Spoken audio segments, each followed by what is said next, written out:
ایک ملک کا حکمران بنانے کا طریقہ بہت انوکھا تھا۔ وہ ہر سال کے پہلے دن اپنا بادشاہ بدل لیتے تھے۔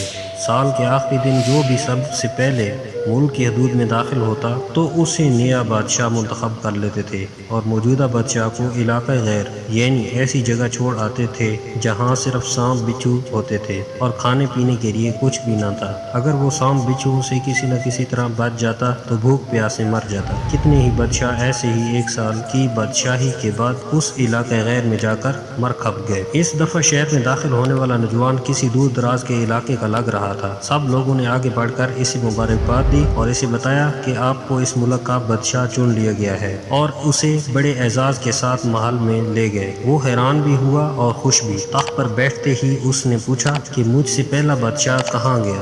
تو درباریوں نے اسے اس ملک کا قانون بتایا کہ ہر بادشاہ کو سال بعد جنگل میں چھوڑ دیا جاتا ہے اور نیا بادشاہ چن لیا جاتا ہے۔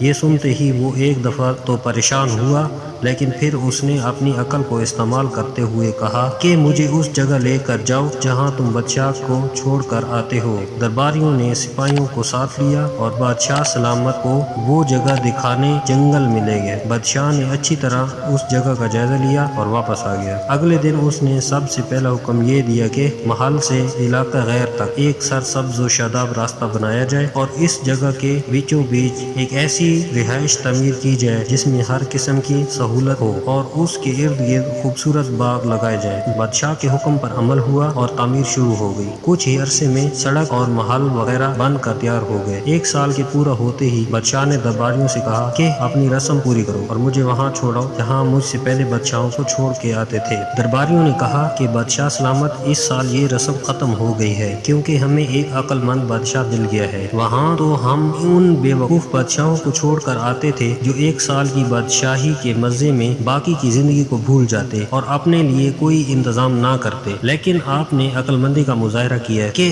آنے والے وقت کا خیال رکھا اور عمدہ بندوبست فرما لیا۔ ہمیں ایسے ہی عقل مند بادشاہ کی ضرورت تھی۔ اب آپ آرام سے ساری زندگی ہم پر حکومت کریں۔ اس انوکھے ملک کا نام دنیا ہے اور وہ نیا بادشاہ میں اور آپ ہیں اور علاقہ غیر ہماری قبر ہے۔ اب آپ خود فیصلہ کر لیجئے کہ کچھ دن بعد ہمیں بھی یہ دنیا والے ایک ایسی جگہ چھوڑ کر آئیں گے تو کیا ہم نے عقل مندی کا مظاہرہ کرتے ہوئے وہاں اپنا محل اور باغات تعمیر کر لیے ہیں، یا بے وقوف بن کر اسی چند روزہ زندگی کے مزوں میں لگے ہوئے ہیں اور دنیاوی زندگی کی ایک مخصوص مدت شاہی انداز سے گزار کر ضائع کر رہے ہیں؟ ذرا سوچئے کہ آج ہمارے پاس ابھی بھی کرنے کے لیے بہت کچھ ہے، لیکن ایک وقت ایسا آئے گا کہ پھر پچھتانے کی مہلت بھی نہیں ملے گی۔ اللہ ہم سب کو اپنی آخرت کی تیاری خوب سچی فکر کرنے کی ہمت اور توفیق عطا فرمائے، آمین۔